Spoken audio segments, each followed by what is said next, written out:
Donc, bonjour. Mon rôle au sein de l'association Échange France-Cameroun, dont je suis le président de l'association Échange France-Cameroun depuis quelques années déjà.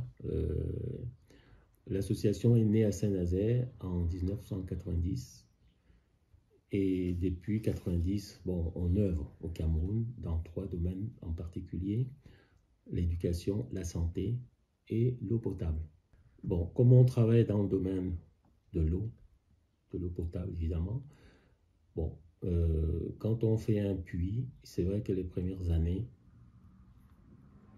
on peut dire qu'elle est peut-être potable, mais on a quand même remarqué que malgré les progrès qu'apportent ces puits, etc., avec le temps, bon, l'eau n'est plus tout à fait potable. Donc, il faut la filtrer. Et moi, aujourd'hui, je travaille, enfin, oui, j'essaie de travailler, on va dire, dans un hôpital, un petit hôpital dans un village. On a beaucoup de problèmes d'eau potable, ce qui fait qu'il y a beaucoup de maladies hydriques. Donc, depuis 1 an qu'on a acquis ce purificateur, pardon, on filtre l'eau qu'on donne aux malades hospitalisés. On ne donne pas à tout le monde parce que on ne peut pas d'abord. Et deuxièmement, ça ferait travailler le filtre presque toute la journée. Bon. Qui dit travailler toute la journée, ça veut dire usure. Donc l'objectif c'était de purifier l'eau et de donner de l'eau potable et pure aux malades du centre de santé. En moyenne, entre 25 et 30 malades par jour, mais ils ne sont pas, ce sont des malades externes. Alors, quant aux malades qui sont hospitalisés, une quinzaine régulièrement. Là, on a 2 sites. On a un site où il y a le bloc opératoire, la maternité, et le deuxième site où on a la dentisterie, où on a les cabinets de kiné, enfin les consultations, etc. Donc, une moyenne de 25 à 30 malades par jour. Donc, ça, ce qui fait, ça fait beaucoup de monde. Mais un seul purificateur n'est pas suffisant. Il nous en faudrait même 4 à peu près, si on voulait satisfaire les besoins de tout le monde, quoi. Comme je l'ai dit tout à l'heure, vous savez, en Afrique, surtout dans les villages, bon, les gens vont s'approvisionner soit dans les maïgots ou alors l'eau de pluie. Bon, on sait bien comment les maladies hydriques, hein. Enfin, je pense, ou nous pensons que c'est une solution qui va permettre de résoudre ces problèmes-là, au moins à court terme. À long terme, il faudra qu'on fasse ça de manière oui, de manière. Et puis surtout, comme on travaille dans un village, évidemment, l'idéal aurait été d'équiper les ménages, ou du moins les associations des femmes, d'associations d'hommes d'une telle pompe.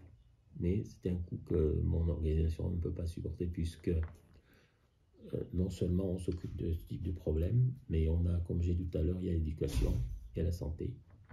On paye par exemple dans cette même commune, on prend en charge les salaires des enseignants vacataires. Bon, ce qui fait que ça nous fait beaucoup de choses, quoi, en même temps qu'on fait. Je dirais pour le moment, de toute façon, c'est la seule solution qu'on a. Je recommanderais à toute association, toute communauté, puisque on peut faire, combien on a dit, combien de litres Jusqu'à 20 000 litres. On peut faire jusqu'à 20 000 litres par purificateur, et on peut le réparer ensuite pour voilà.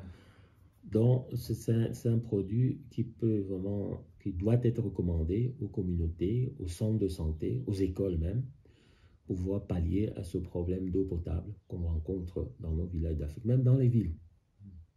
Dans les villes. Évidemment, notre souhait, le souhait de l'association, c'est de faire en sorte que beaucoup de gens, beaucoup d'entreprises, beaucoup de particuliers puissent entendre ce souhait, cet appel, et puis pourquoi pas nous aider justement à résoudre, au moins en partie, ce problème d'eau en Afrique, ce problème d'eau potable en Afrique, dans les villages d'Afrique, dans des villes d'Afrique aussi.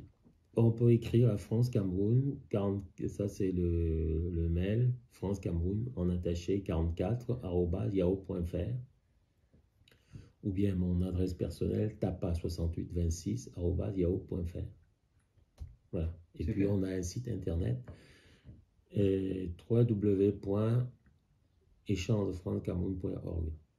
Ben, je dirais tout simplement merci à Fonto de Vivo. Fonto de Vivo, oui. J'ai rencontré des gens attentifs, sympas, je dirais même extraordinaires, où la communication passe très vite. Et j'espère qu'on va aller un peu plus loin que d'avoir une pompe de temps en temps, etc. Pour pouvoir résoudre les problèmes d'eau. Enfin, résoudre les problèmes de filtrage d'eau dans nos villages. Voilà, merci encore et puis à bientôt.